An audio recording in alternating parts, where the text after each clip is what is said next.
যা দেখাই, যা প্রকাশ করি, তাহা কি আমরা? না, আমরা যা গোপন করি, যা প্রকাশ করি না, সেটাই আমরা। কিন্তু সেই আমরার মধ্যে যেটা গোপন করি, লুকাই, সেটা দরকার আছে। সবকিছু তো প্রকাশ করা যায় না। সবকিছু প্রকাশ করে দিলে এই সমাজ টিকবে না, ভেঙে চুরে চুরমার হয়ে যাবে। সব সত্য যদি আপনি প্রকাশ করেন, কিছু সত্য গোপন করতে হয় সমাজকে টিকায় রাখার জন্য। আমি কি বলতেছি নিশ্চয়ই আপনারা বুঝতেছেন। কিন্তু একটা দলের কি তেমন চরিত্র থাকা উচিত যে মুখে এক কথা বলুন আবার ভিতরে অন্য জিনিস? নিশ্চয়ই সেটা উচিত না। যাই হোক, একটু অতীতে ফিরা যায়।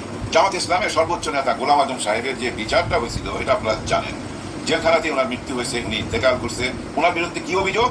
উনি রাজাকার ছিলেন, এটাই তো অভিযোগ। শেখ হাসিনা এই বিচারটাই করছে। এবং ওনার একটা ছেলে ছিল আব্দুল্লাহ আমান আজমি, ওনাকে আর্মি থেকে বের করে দেওয়া হয়, মানে রিটায়ার্ড। উনি বাসায় ছিলেন। এক রাত্রে ওনাকে বাসা থেকে তুলে নিয়ে যাওয়া হয়। তারপর আর কে খুঁজে পায় নাই, কেউ খুঁজে পায় নাই। 8 বছর পর, এই 5ই আগস্টের পর ওনাকে আমরা আবার সামনে পাইছি। হায়াত রাখছে আল্লাহ, বাইচা গেছে। এখন দেখেন, ওনাকে বাংলাদেশ সরকার, আমাদের মাননীয় প্রধানমন্ত্রী নিজের হাতে ওনার ব্যাস ট্যাস লাগাই দিছে। উনি লেফটেন্যান্ট জেনারেল হয়েছে। অফিসার থেকে আইসা এই যে পদ উন্নতি, একটা বিশাল ব্যাপার। এবং ওনাকে ক্ষতিপূরণ হিসাবে অনেক টাকা দেওয়া হয়েছে। ওনার যে চাকরির জীবনে যে বেতন ভাতা পাইতো যদি চাকরি করতো, সেই হিসাব করে সেই টাকাটাও দেওয়া হয়েছে। এবং এক্সট্রা 1 কোটি টাকা দেওয়া হয়েছে, যেহেতু উনি জেলখানায় ছিল, জুলুম হয়েছিল, এই পুরস্কারটা ওনাকে দিছে। এতে তো নিশ্চয়ই আমরা একটা জিনিস বুঝতে পারতেছি, আমাদের ভিতরে আর কোনো বৈষম্য নাই। কে রাজাকার, কে আলবদর, কে মুক্তিযোদ্ধার পক্ষে বিপক্ষে, এটা তো আর থাকা উচিত না। এই বার্তাটাই তো সবার কাছে যাওয়া উচিত, তাই না? হ্যাঁ, আমাদের ফজলুর রহমান সাহেব, অ্যাডভোকেট ফজলুর রহমান সাহেব নিশ্চয়ই খবরটা পাইছে। উনি কি এটা মাইনা নিতে পারবে? না, উনি এটা মাইনা নিতে পারবে না। রাজাকারের ছেলেকে এত বড় সম্মান দেওয়া হবে, এইটা কি উনি মাইনা নিতে পারে? মাইনা নিতে পারে না। আরো অনেকেই মাইনা নিতে পারে না, সরাসরি বলে না, আকার ইঙ্গিতে বলে। দেখেন আমাদের আইনমন্ত্রী সাহেব, দেখেন উনি প্রধানমন্ত্রীর সামনেই বক্তব্য দিতে যায় বলতেছে বাংলাদেশে মৌলবাদীর উত্থান হচ্ছে। এই মৌলবাদী কথাটা কিন্তু সাধারণ কথা না, এটা অন্যদিকে ইঙ্গিত করে, কিন্তু এর আসল অর্থ কিন্তু পজিটিভ। মৌলবাদী মানে আপনি মনে প্রাণে এই ধর্মটাকে বিশ্বাস করেন, যার জন্য আপনাকে মৌলবাদী বলা হয়। সেটা যে কোনো ধর্মের লোক মৌলবাদী হইতে পারে। একজন সনাতনী ধর্মের ভাই বোন যদি ওই ওনার ধর্মকে খুব বেশি ভালোবাসে, মনে প্রাণে লালন করে, তাহলে উনি মৌলবাদী। হিন্দু মৌলবাদী, এভাবে খ্রিস্টান মৌলবাদী হতে পারে, মুসলিম মৌলবাদী হতে পারে। কিন্তু উনি কিন্তু ইঙ্গিত করতেছে ওই যে রাজাকারের দল। হ্যাঁ, ওই জন্যই কথাটা বলতেছে, তো মুখে বলতেছে না। কে বলতেছে? সোজা সাজা মানুষ ফজলুর রহমান, অ্যাডভোকেট ফজলুর রহমান, বীর মুক্তিযোদ্ধা ফজলুর রহমান। উনি বলতেছে, উনি সোজা সাজা বলেই বলতেছে। কিন্তু যারা মুখে এক কথা, আমি যে ভিতরে একটা রূপ, প্রথমে যে গল্পটা করলাম, মানুষের 2টা রূপ থাকতে পারে, কিন্তু একটা দলের 2টা রূপ থাকবে কেন? দলের নেতাদের 2টা রূপ থাকবে কেন? উনি এই ধরনের কথা বলবে কেন? বলার পিছনে কারণ আছে। একটু অতীতে যেতে হবে। এবার কি আর হাসপাতালের ভিতরে একটু ঢুকতে হবে। সেদিন বিকালবেলা আমাদের ডাক্তার শফিকুর রহমান স্যার গেছিলেন বেগম খালেদা জিয়াকে দেখতে এই হাসপাতালের ভিতরে। অনেকক্ষণ ছিলেন ওখানে, দোয়া দরুদ পড়ছে। সন্ধ্যার দিকে উনি যখন বাইরে চলে গেল, আমরা দেখলাম ঠিক তার 1 ঘন্টা পর লন্ডন থেকে একটা বার্তা আসলো। ঠিক ওই দিনই, আপনারা মিলাই দেখেন, ওই দিনই তারেক রহমান সাহেব বলছিল বাংলাদেশে মৌলবাদীর উত্থান হয়েছে। জঙ্গি শব্দটা বলে নাই, মৌলবাদীর উত্থান হয়েছে ওই দিন বলছিল। তাকে বলতেছে যে ওনার মাকে একটু আগে দেখে আসলো, দোয়া করে আসলো, ওনাদেরকে ইঙ্গিত করতেছে মৌলবাদী হিসাবে।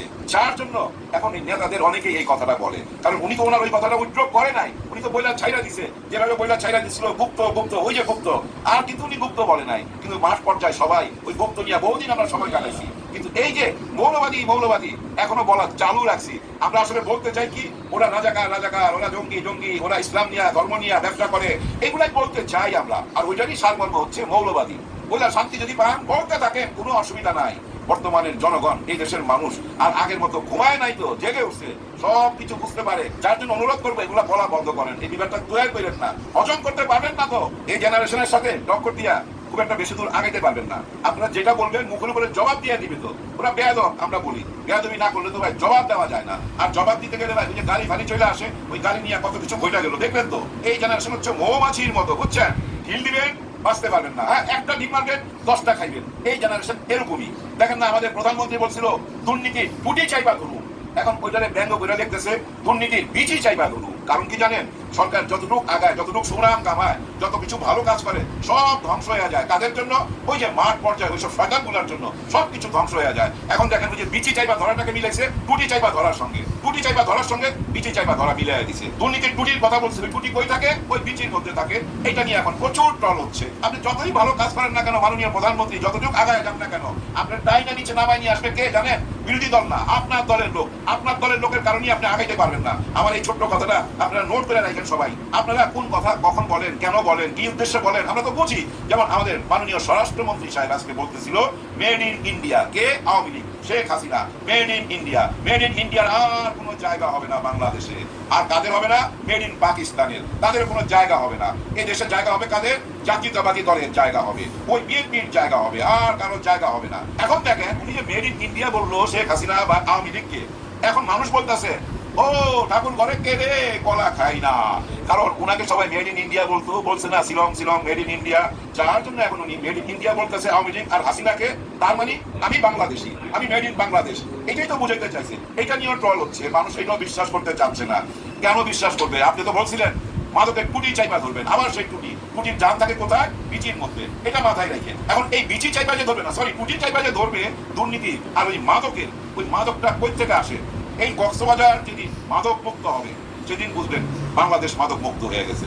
এটা আমি অ্যাডভান্স বলে রাখলাম আপনাদেরকে, আপনারা খালি ফলো করবেন, সারা দেশের দিকে তাকাইবার দরকার নাই, ওই কক্সবাজারের দিকে তাকায় থাকবেন। ওই কক্সবাজার মানেই কিন্তু সালাউদ্দিন আহমেদ স্বরাষ্ট্রমন্ত্রী, উনি যখন এই কক্সবাজারকে মাদক মুক্ত করতে পারবে আমরা বুঝানো সারা বাংলাদেশ হবে।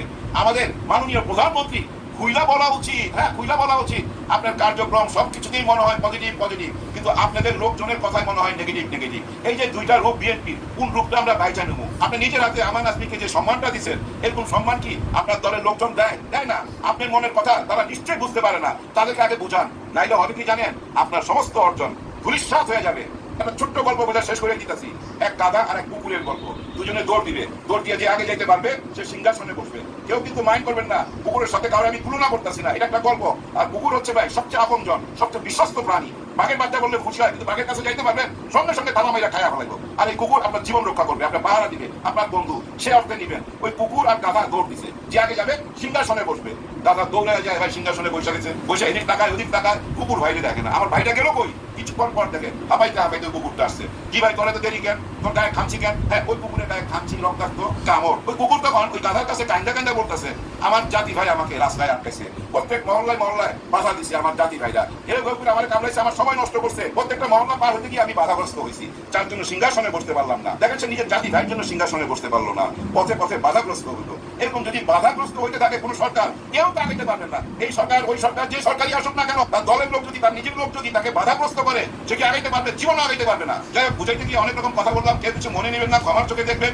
বিদায় আগে শুধু এইটুকুই বলবো, জুলাই চলতেছে, 5ই আগস্টের আগ পর্যন্ত আমরা অপেক্ষায় থাকবো। 70 ভাগ ভোট নিয়ে আমরা এখনো অপেক্ষায় আছি, আর আপনারা 51 ভাগ ভোট নিয়ে সংসদে চলে গেছেন, সিংহাসনে বসে গেছেন, দেশ চালাইতেছেন। 70 ভাগ ভোটের অধিকার কই? সেটা কি আপোষ হবে? নিশ্চয়ই আপোষ হবে না। বিরোধী দল যদি সেই অধিকার আদায় করে না দিতে পারে, বিরোধী দলের রাজনীতি ধ্বংস হয়ে যাবে ভাই, এটা মাথায় রাখবেন।